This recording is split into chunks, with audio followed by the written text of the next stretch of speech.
Hey guys. So I just wanted to pop on because I was at work and I'm home now. Well, you guys, I worked my butt off today. I wanted to show you guys to denote a Diamond and Glow palette that I got the other day for Valentine's Day. So there's that. And I wanted to come on and talk to you guys because I had somebody comment, I think his name, O'Brien, Vex O'Brien, had commented, and he is going through withdrawal. So here's the deal. I know a lot of you guys are on Suboxone, and I went to see my doctor yesterday, and here's the thing with Suboxone tapering and withdrawal, okay? You have got to taper down low and slow. If you're jumping from 2, 4, 6, or 8 milligrams, you are going to feel like death because you need to get down lower. He said that we're going to get me down to like 0.2. That's how low they're going to get me down before I jump off. He said we go, okay. Hey, Ellie. I haven't checked my emails, but you emailed me. I will right after I get off here. For Skolin today. Hey, Audrey. What is that all about?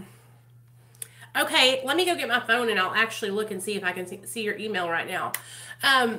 So, you guys, I saw somebody talking about how they, like I said, his name is Vex, and he was on Suboxone for 11 years, and he just tapered down, but he only tapered down to like, I think 2 or 4 milligrams and then jumped. And he said that he is dying right now. Oh, wow, Audrey. I'll have to look that up. Is it going to help you lose weight, or is it like, because I can't take medications that have amphetamines or anything like that in them. Is it going to make you like be hyper? Oh, sorry guys. Y'all still there? Sorry. Is it going to make you like, kind of jittery and stuff? Or have you tried it yet? I would love to know how you feel when you take it. Yeah, that was a whole mess. So anyway, I got that for Valentine's Day, and I wanted to show it to you. Okay, Ellie, let me go look and see if I can find your email real fast while we're on the phone.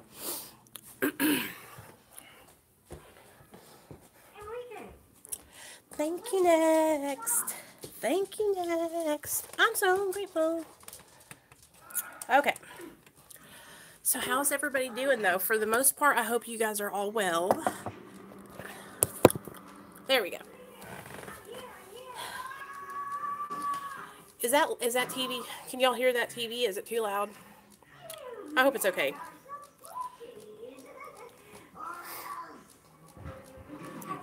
Here we go. I got you now.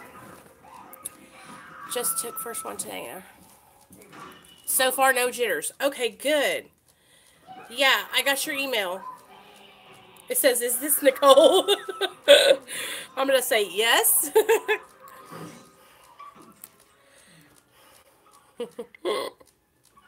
Okay, that's me. You got it, girl. So, oh, here I see more. Okay, I see you now. Okay.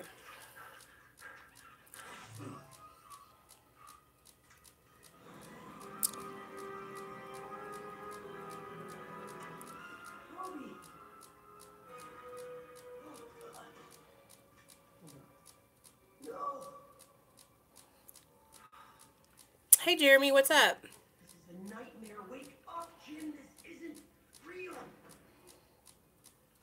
So, okay, Ellie, I'm going to message you back, okay? It's all natural. Nothing that would affect your recovery. And it's called, let me look at it. It's called what? For Skolin. I'm going to look it up right now. Hey, girl.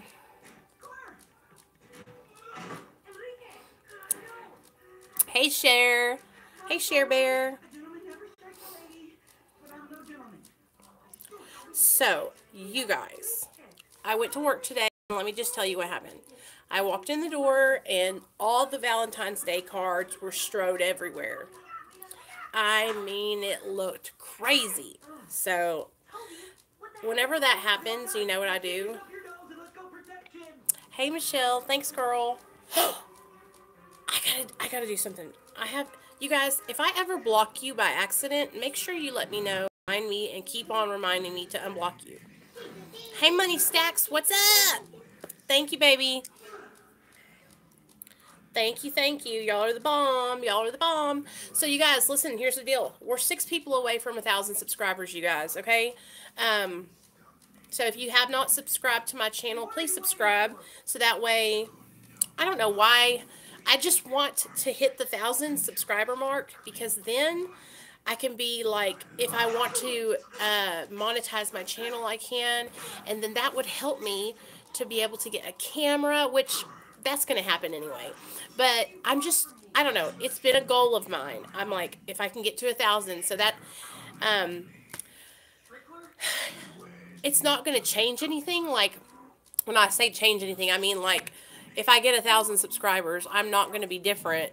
It's like a goal that I had set for myself. You know what I mean? And so part of recovery for me is like setting these kind of goals that I can obtain, and then succeeding at them, checking them off my list, and then I make a new set of goals. So, for instance, when I went to go see my doctor yesterday, I had the goal set to talk to him about, tapering and everything. And so when I went in, I asked him about it, and he told me, I think it's a great, I think you are ready. I think it's a great idea. Let's try it out. And he told me, if I take you down and it affects you and you don't feel like you're comfortable in it, then we'll just move you back up. But so far, so good. And that's what I wanted to pop on and talk to some of you guys about.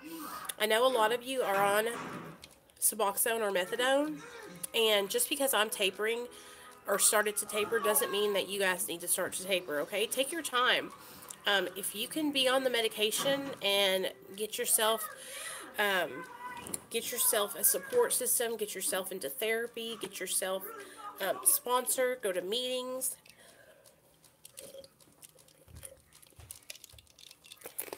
Thanks, Audrey. I appreciate you, baby. Okay, Share Bear. So, it's the medication is meant to be there so that way if you're struggling and you hit a rough patch, that it's kind of like helping you to stand up, helping you stay on the right track.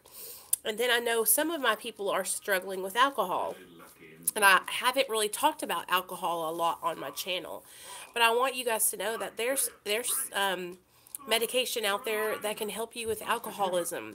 Like if you're struggling with cravings to drink, there's a medication called, gosh, what is it called? Antabuse. Okay, there's a medication called Antabuse. And if you take that and you want to drink, and you go out and try to drink, you will be so sick. You'll never drink again. Hey, bud. Mom, guys, there's a birdie in our house. What? No, don't let him look. Okay. Just let him not see it. Okay. It's called Antabuse. And, okay, but there's also a medication. Here, let me look it up. For, alcoholism. I think it's, hold on. Medication.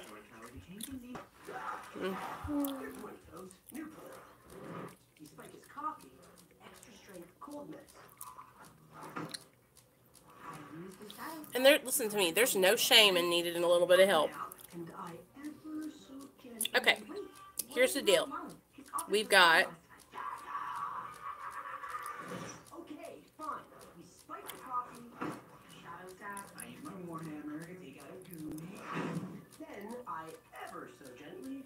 naltrexone, antabuse. Currently, there are only 3 medications approved by the U.S. Food and Drug Administration for the treatment of alcohol abuse and alcohol dependence. None of these medications are prescribed to people who are still drinking alcohol. They are only for those who have already stopped drinking and are trying to obtain abstinence or maintain abstinence.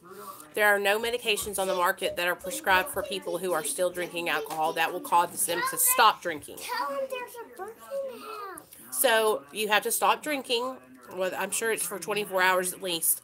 Go to the doctor and tell them, hey, I need this medication to help me stop drink, to help me stay stopped. And the medications are called antabuse, and it says antabuse. Will you lower that?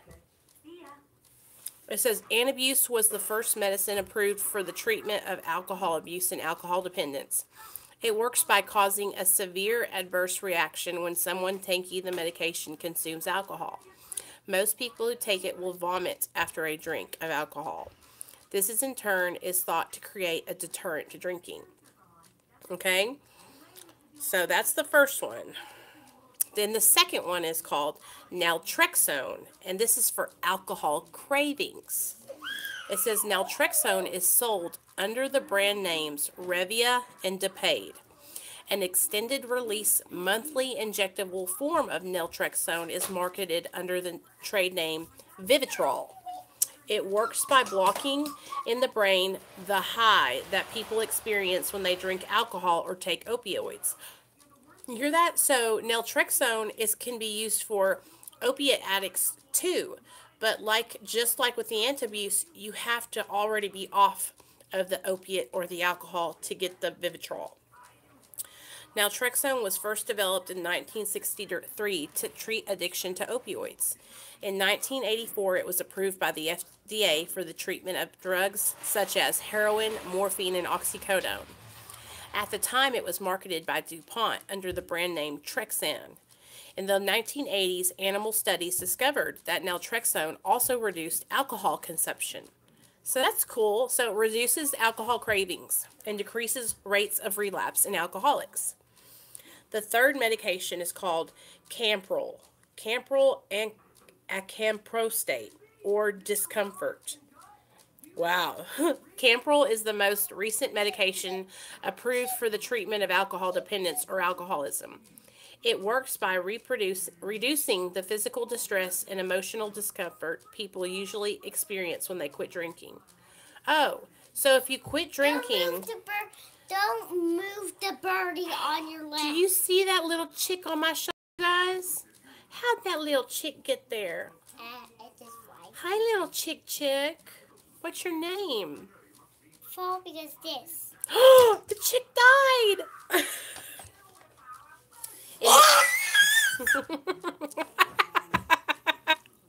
You guys, I'm sorry. He wants to be famous. Stop. In 1980, stop. Will you stop being nasty? Wiping your butt on me? Nasty boy. Go away. In 1982, the French company, anyways, so three medications, you guys, that you can get if you're struggling with alcoholism. Okay, but what you're going to have to do is you're going to have to stop drinking for probably 2 or 3 days, maybe less than that, but I imagine 2 or 3 days. Go and see your doctor and say, I haven't drank in 2 days and I need help staying on track. And it would, you guys listen to me. Wouldn't it be better to be like on that medication and have something to fall back on instead of like struggling staying sober? You know, and keep on messing up, because I know it can get really discouraging, you know. So that's the tea on that. I wanted to talk about that and let y'all know because I have a couple subscribers that have, you know, alcoholism, and I don't want to just give information out to my opioid users. I also want to share information with my alcoholics too, because y'all, I'm all of those. I'm an alcoholic. I'm a meth addict, I'm a crackhead, I'm a junkie, I'm a Xanax addict, I'm all of those. So, I understand.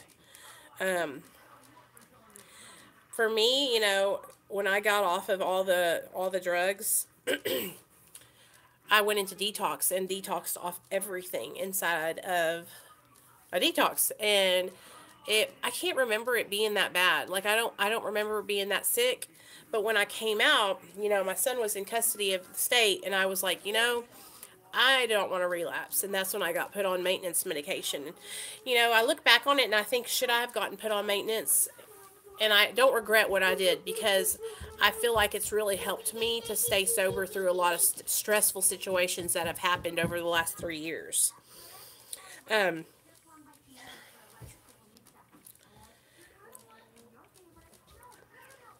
Sorry. Sandra, is Sandra on here? Sandra, I just texted Bama and told her to call you, because I know you had said she called me today while I was at work. Y'all, I'm getting so excited though. I'm hearing from all you guys, and it's just awesome. So, are any of you guys struggling with anything? Is everybody okay? Do y'all need to talk about anything? Are you going through something? Do you want to share anything with the group? Put Boss Baby on for you. Boss Baby.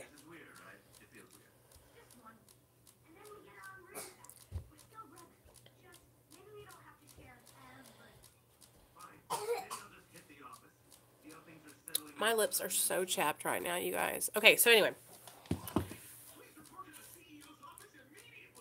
What are we going to talk about today? Hold on. Hello?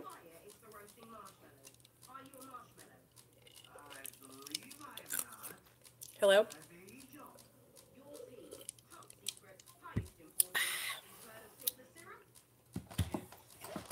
I don't know.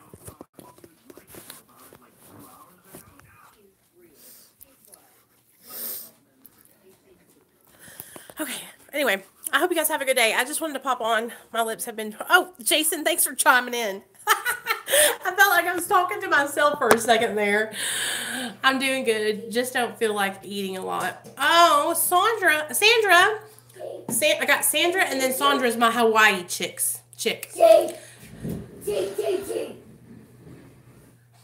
Share. Listen to me, girl. I would worry about getting off alcohol before I would worry about getting off Xanax. That's just my personal opinion. I'm not a doctor though. Let me talk to them. Do you hear the little birdie? Because I feel like if you weren't drinking, you would be fine with your little low dose of Xanax that you're on. Look at the birdie. I'm right? Or do you think? What do you think about that? Baby, You. listen to me, okay?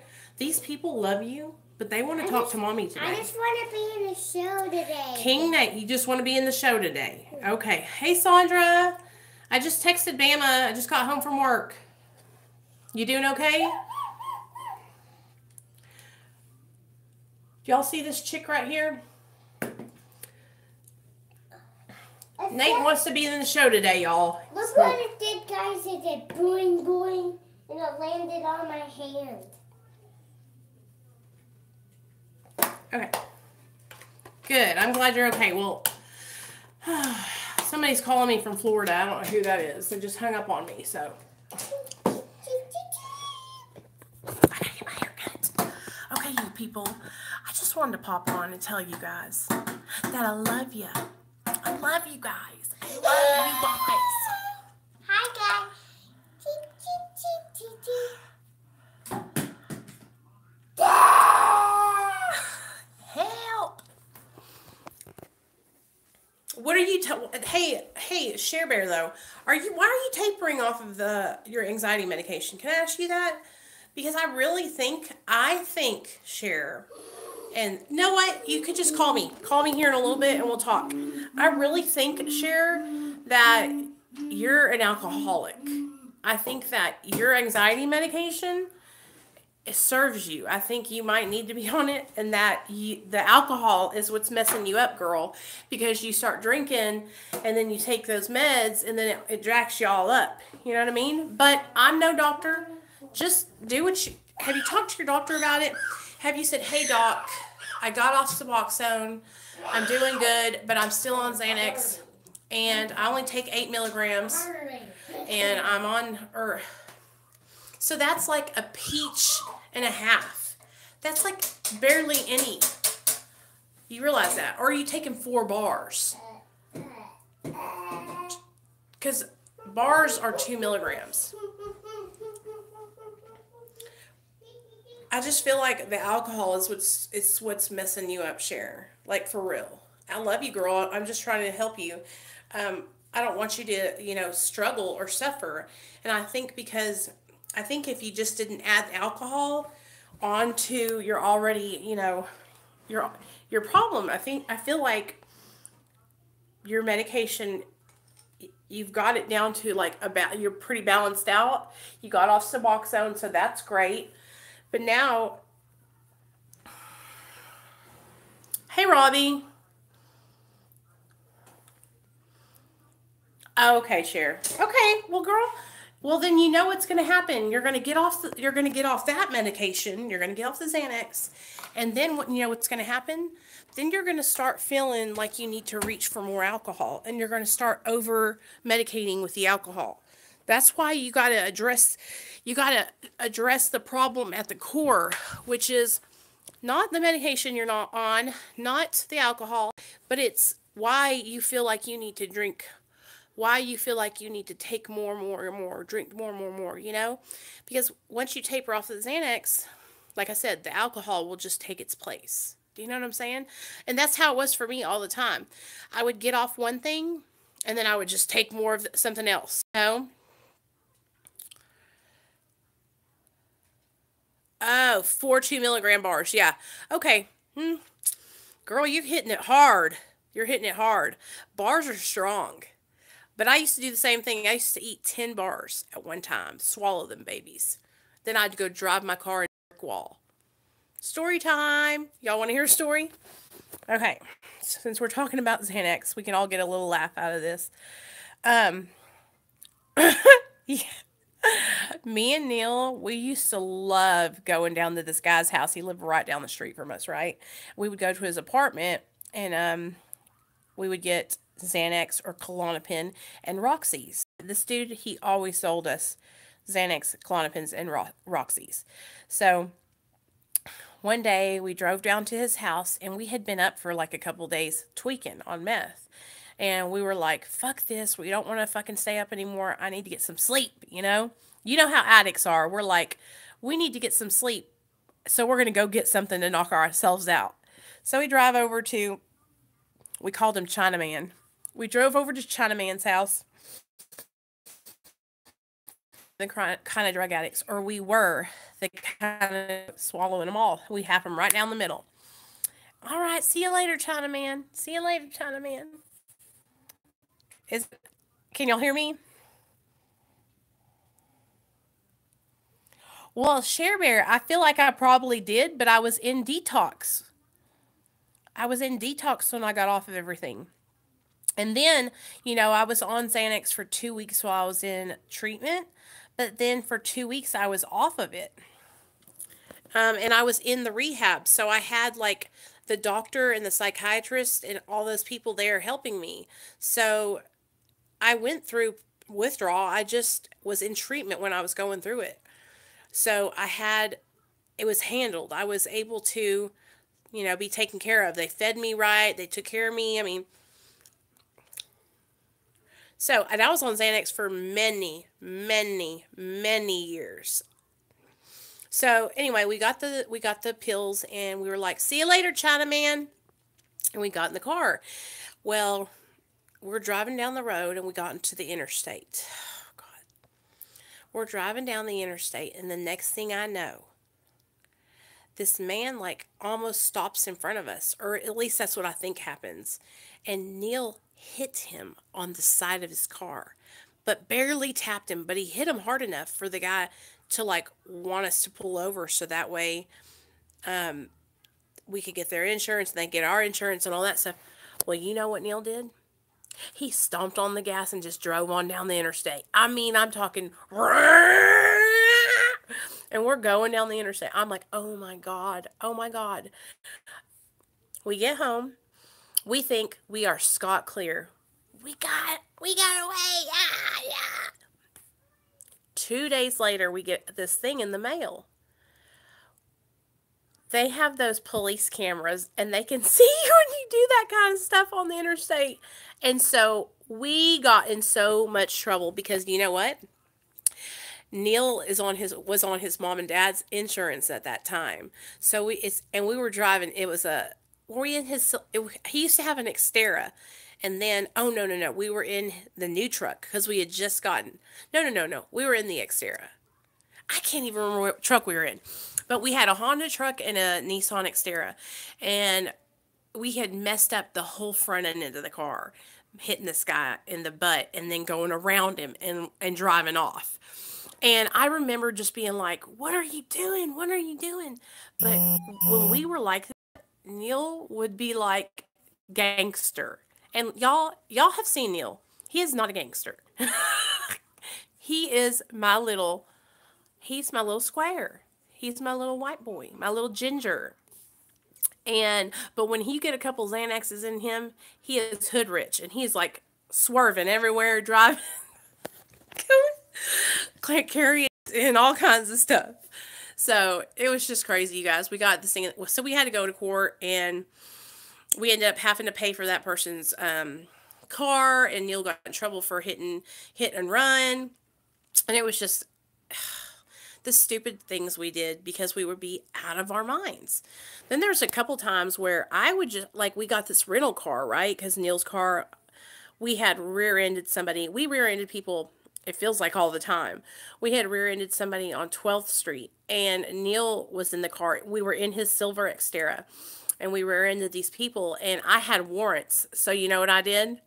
I jumped out the passenger side, no shoes on, no socks on, and bolted down the street.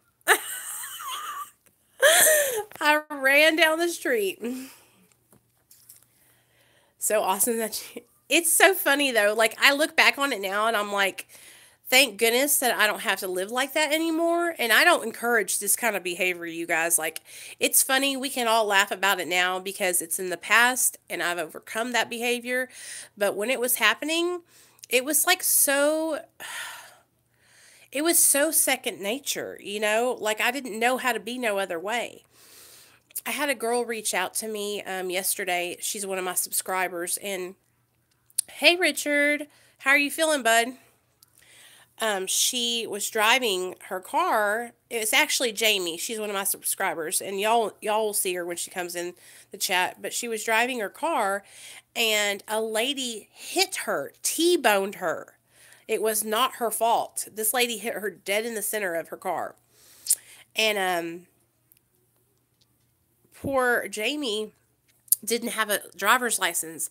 So the lady that hit her didn't want to call the cops because that lady was in the wrong.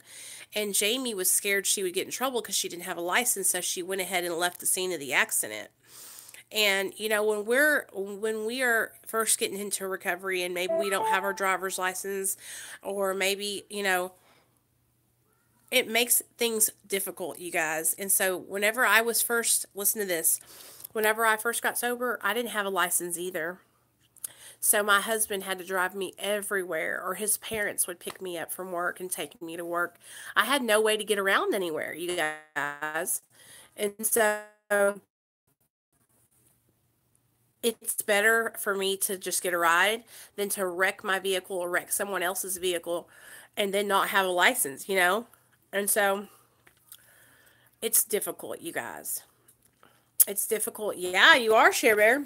It's difficult whenever, you know, you've got all these negative things pointing against you, like not having his license, maybe having fines and fees, maybe having child support, maybe having you know, jail time that you're facing. But I'm telling you guys this. I know it's hard to make the right decision. I know it's hard to, you know, call the police if you get into an accident, you know, even though you don't have a license. But sometimes, listen to me, I'm telling you, just do the right thing. If you think, oh, I should leave the scene of an accident, then don't do it. Anything you think, do the opposite of that. Because when I first got sober, that's what my sponsor told me. She said, your first reaction is your old way of thinking. It's my old behavior. So whenever I think of something, just do the opposite of what I think. Isn't that terrible? But it's true, because we cause ourselves so much more grief by just not doing what we need to do, you know? And with vehicles and stuff like that, when you're getting into like insurance, and it's hard because it's expensive. You know, when we're first getting into recovery, we don't have nothing. We don't have a pot to piss in or a window to throw it out of. So it's really difficult, you know, you just gotta make sure you make the right choices. And if you don't know what choice to make, reach out to somebody, you guys. Ask someone, hey, this is what happened. What do you think I should do? You know, I need some advice. There's nothing wrong with asking for help. There's nothing wrong with needing guidance, you know. Um, I'll never point you in the wrong direction. And if I don't know where to point you, I will find somebody to help me, to help you. You know, that's what it's all about. We help each other so that way we can stay on track. But I just wanted to pop on and talk to you guys for a little bit. I love y'all. I'm going to get off here, but I'm going to come on tonight about 7:30. So if you guys want to if y'all want to do a live stream with me tonight, be here tonight at 7 p.m. Central Standard Time. I'll make a reminder for it so that way you guys won't forget. And I will see you guys tonight at 7. Okay.